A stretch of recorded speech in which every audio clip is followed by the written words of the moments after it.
On the line with us is Drew Spencer Penrose, the staff attorney and legal director with Fair Vote, fairvote.org. You can tweet Drew at Drew_FV, as in Fair Vote.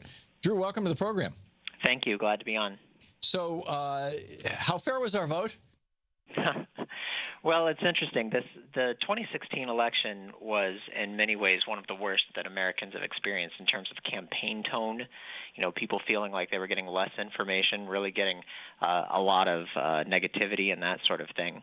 It was a presidential election where, of course, the campaigning was dedicated to a few swing states to the exclusion of the rest, and congressional elections overwhelmingly just re-electing the same incumbents that were in office before, really at higher rates even than we've seen before.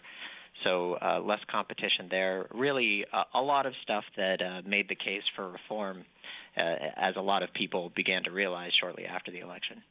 Yeah. So you have this petition supporting ranked choice voting. This is, you said 2,500 people so far have signed this. More than 300 people joined your Google group. New groups, Voter Choice Massachusetts, ranked choice voting for Colorado. This is the main thrust of Fair Vote. Do I have that right? That's right. So ranked choice voting is a voting method where people can rank their choices, and then you are able to elect candidates with broader support. It also tends to result in more positive campaigns.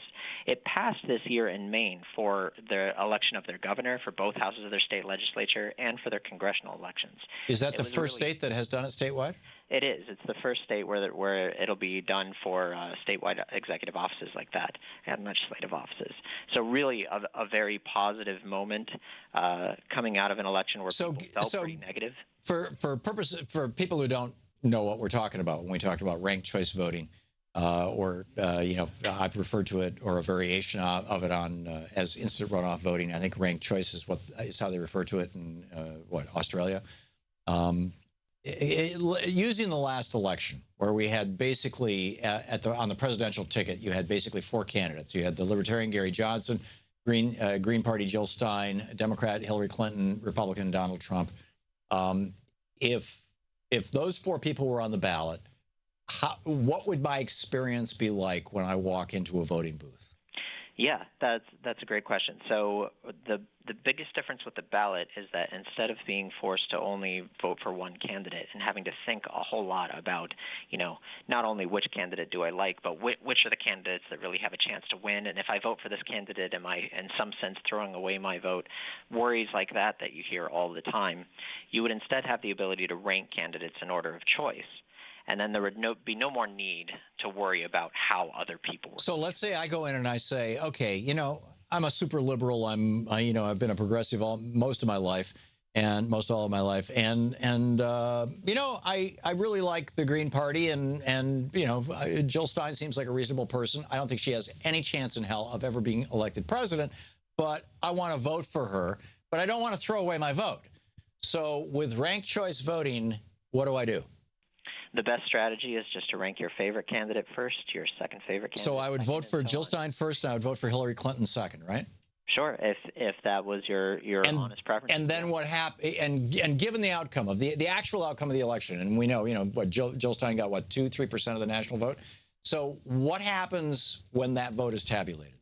So if a candidate has a majority right off the bat, then they're going to win just like any other election.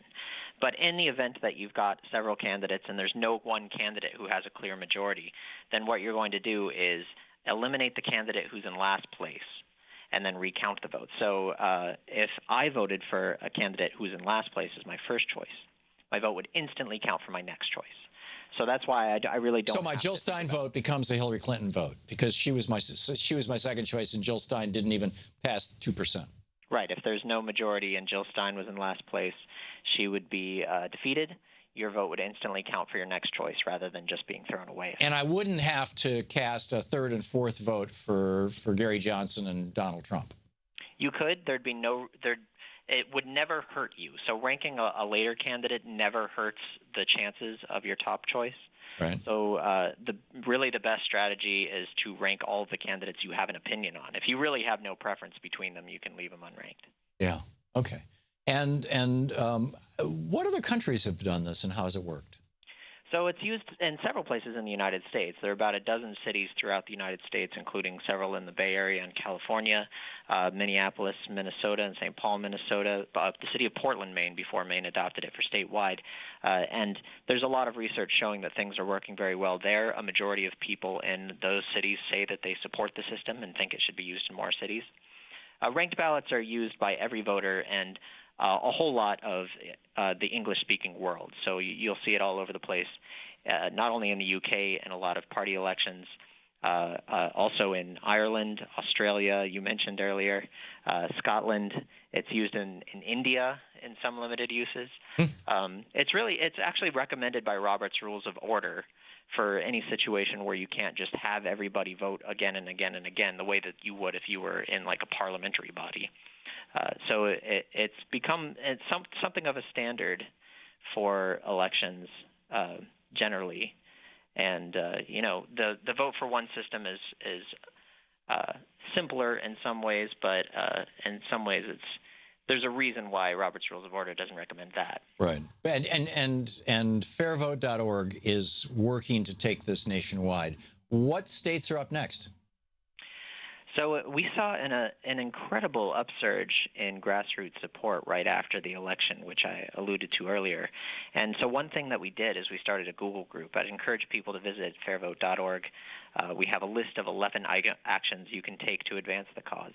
If you join that Google group and just announce, this is who I am, I'd like to get involved, this is my state, you'll find that there are people probably in just about every state working for reform in that state. So we're working with them, helping them get resources, and it's really becoming a movement. Yeah, that's marvelous. Drew Spencer Penrose, the staff attorney and legal director of Fairvote. Fairvote.org is the website where you can find out more about this. This is a completely transpartisan issue. This has to do with small d democracy working in a small r republic rather than Democratic or Republican stuff, but it's important stuff. Drew, thanks for dropping by. Thank you. Great talking with you. We'll be right back.